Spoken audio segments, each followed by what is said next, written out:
looks like the irrelevant douchebags want revenge for the letdown, the catastrophe, the disaster of the last of woke giraffe Part 2. To sum this article, this cancerous article, in one sentence, it would be Weirdo Journo triggered over bulging pee-pee. Because it doesn't matter that Cyberpunk is the most inclusive game ever made. But that's still not good enough, is it, for these depressed, sad sacks of you-know-what, SJWs, you know what, why don't you just build yourself a little woke village? Go and live there for the rest of your life and fuck off. Maybe this journalist is just mad because in Cyberpunk 2077, you must pick your gender and he hasn't decided his in real life yet. Or maybe they're just jealous because their wife's boyfriend has it on pre-order. I am not worried though, because these journalists will off themselves by causing an accident due to their own stupidity. These snowflakes should try boycotting breathing, give it a shot. So in today's news, 3 Twitter snowflakes are trying to divert a tsunami with a little bitty toy paddle. It kinda sucks that a game in development for 7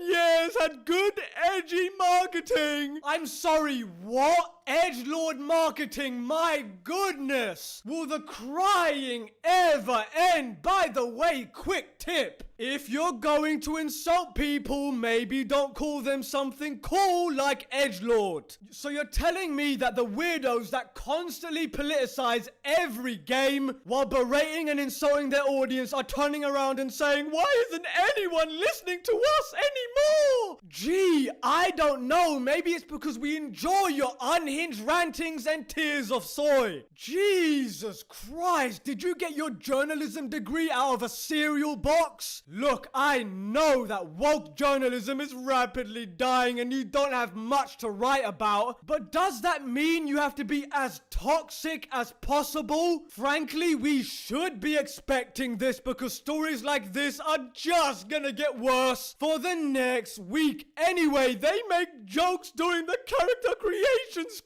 That's unacceptable! So apparently, making harmless jokes is now making the blue-haired land whales uncomfortable. I don't know how these people have jobs. Actually, wait, I do know. It's gender quotas because turds stick together to form these companies. Hold on a minute, that's being rude to the turds. Turds actually have valuable uses in things such as fertilizers, whereas these people have no redeeming qualities. The first thing I'm ever gonna do in Cyberpunk, I am going to create a straight white cis male and go after every SJW with a chainsaw and battery acid. Now this weirdo journalist looks exactly how you expect him to look, a spitting image of Meg Griffin, the perfect caricature of an offended SJW. He writes for The Guardian, the most disgustingly communist newspaper there is. So of course he hates men, of course he hates video games, and of course he hates everything good and pure with a passion. So it makes sense why they detest success, because they're unwilling to work for anything close to greatness. Look, let me tell you something. The sooner that the quote games journalism industry goes under, the better. The fact that they even think that they're relevant in an era when you can just watch your favorite YouTuber who probably isn't a paid fucking shill. He